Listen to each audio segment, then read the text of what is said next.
Hey everyone, and welcome to Knowledge Quest. Today we're diving into a fundamental economics concept, elasticity. We're talking about how much the quantity demanded of something changes when its price goes up or down. Think of it like a rubber band. Stretch it a little and it snaps back easily. Stretch it too far and it snaps. Some goods are like that super stretchy rubber band, where a small price change causes a big change in demand. Others, not so much. By the end of this video, you'll understand how prices and demand interact in the market. Alright, let's start with price elasticity of demand. This is a crucial concept in economics that helps us understand consumer behavior. It measures how much the quantity demanded of a good changes in response to a change in its price. Essentially, it tells us how sensitive consumers are to price changes. Think about your favorite brand of coffee. You probably have a specific price range in mind when you buy it. If the price jumps up by $1, do you keep buying the same amount or cut back?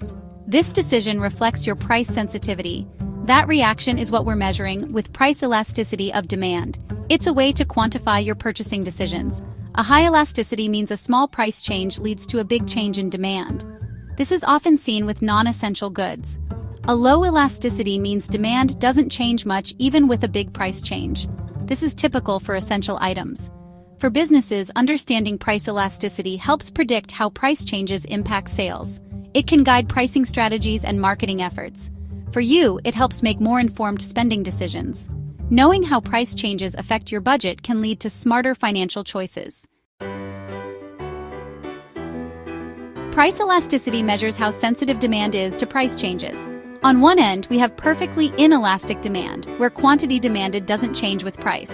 On the other end, perfectly elastic demand means even a tiny price change causes demand to vanish or explode. Most goods fall somewhere in between.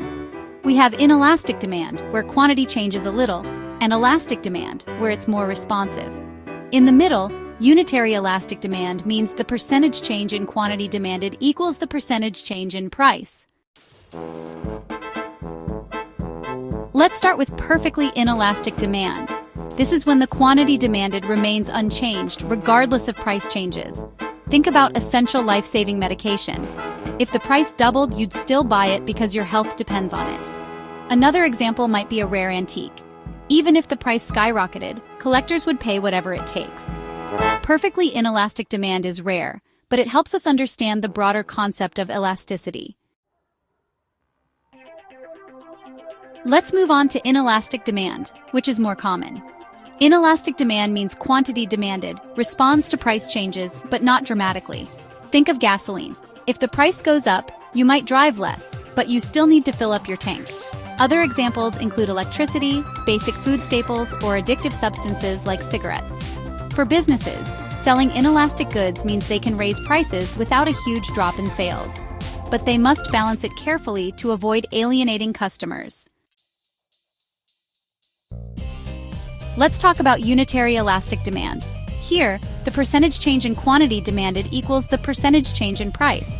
If a clothing store has a 20% off sale and sells 20% more clothing, that's unitary elastic demand.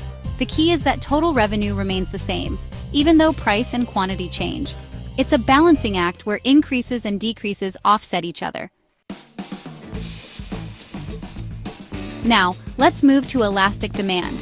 Elastic demand means small price changes lead to big swings in quantity demanded.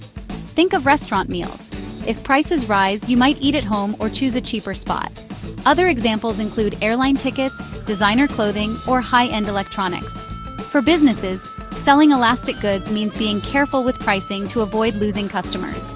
They often focus on brand loyalty, exceptional service, or frequent sales to keep demand high.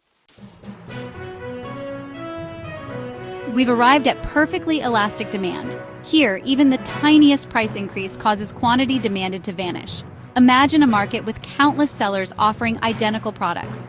If one seller charges even a penny more, they won't sell anything. While perfectly elastic demand is theoretical, it helps us understand the power of competition. It shows how pricing and consumer behavior are influenced in the real world. Now, let's talk about income elasticity of demand, a crucial concept in economics. It measures how much the quantity demanded changes in response to a change in consumer income, providing insights into consumer behavior. Normal goods are those we buy more of as our income increases, like restaurant meals, vacations, or even luxury cars. Inferior goods are those we buy less of as our income increases, such as instant ramen noodles or used clothing, which are often replaced by higher quality alternatives. Understanding income elasticity helps businesses tailor products and marketing strategies to different income groups, ensuring they meet diverse consumer needs. It also helps policymakers understand how economic changes impact consumer spending, allowing them to make informed decisions. By knowing this, businesses can better meet the needs of their customers, enhancing customer satisfaction and loyalty. And policymakers can create better economic policies that promote overall economic well-being and stability. Finally, let's discuss cross-elasticity of demand, a crucial concept in economics. It measures how much the quantity demanded of one good changes in response to a change in the price of another good. This relationship can reveal a lot about consumer behavior and market dynamics. Substitutes are goods that can be used in place of each other, like Coke and Pepsi. When the price of one rises, consumers often switch to the other. If the price of Coke goes up, people might switch to Pepsi. This shift in demand can significantly impact sales and market share. Complements are goods consumed together, like peanut butter and jelly. These items are often purchased together, creating a linked demand. If the price of peanut butter goes up, people might buy less jelly. This interconnected demand can affect overall sales of both products. Understanding cross-elasticity helps businesses make pricing decisions and launch new products. It provides insights into how changes in the market can influence consumer choices.